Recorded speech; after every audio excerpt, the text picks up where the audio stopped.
stuff, and I came across this book by Jeff Petty, I think, on evidence-based teaching. Could you just share with me some of your thoughts on that? What's that? Perhaps let's start with an analogy.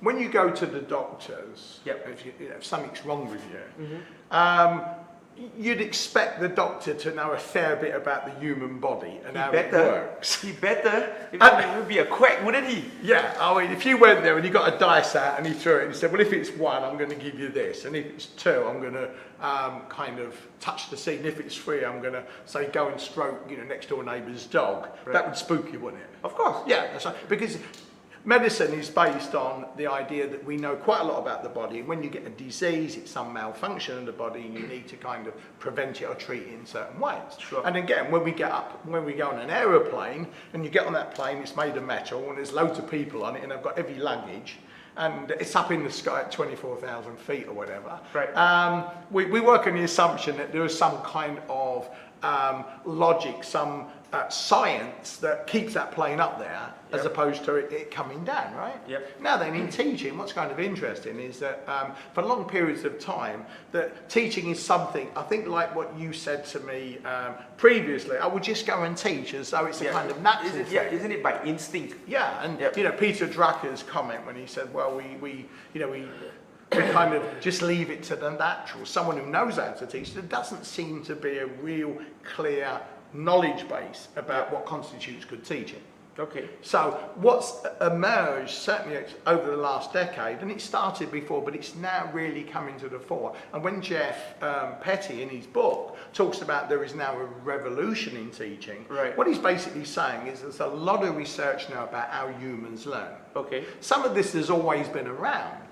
Also with advances in cognitive psychology and cognitive neuroscience, where we can actually map the brain. So not only now do we have theories about learning, but we also have some hard empirical evidence about how the brain processes information, particularly memory, those kind of things, as we'll see a little bit later.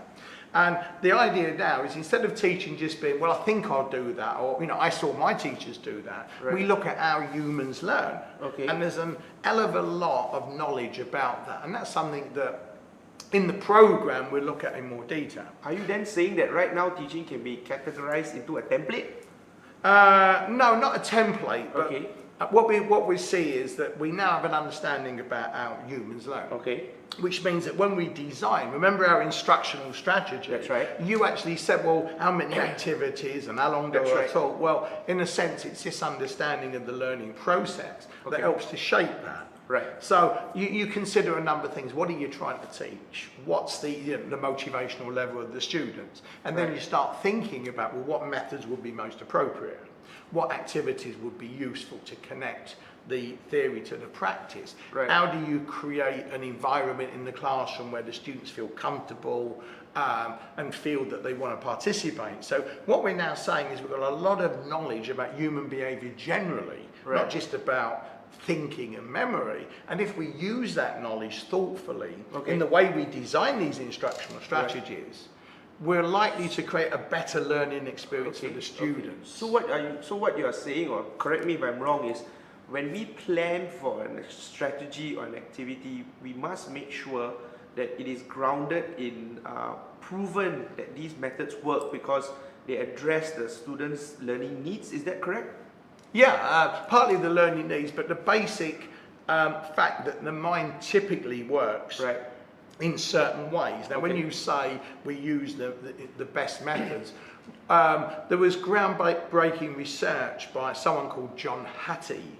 And what he did was a massive analysis of all the research that's been done on factors that affect student attainment. And he identified that certain methods tend to work better than others. Now, he's not saying that there are some methods that always work better, but they tend to work better. Now, obviously, you know yourself that you have different classes, different students, different personalities, different moods, different times of day. So you've always got to adjust it. So you'll never have a template. It's never like, say, when you boil water at 100 degrees centigrade, it will always boil.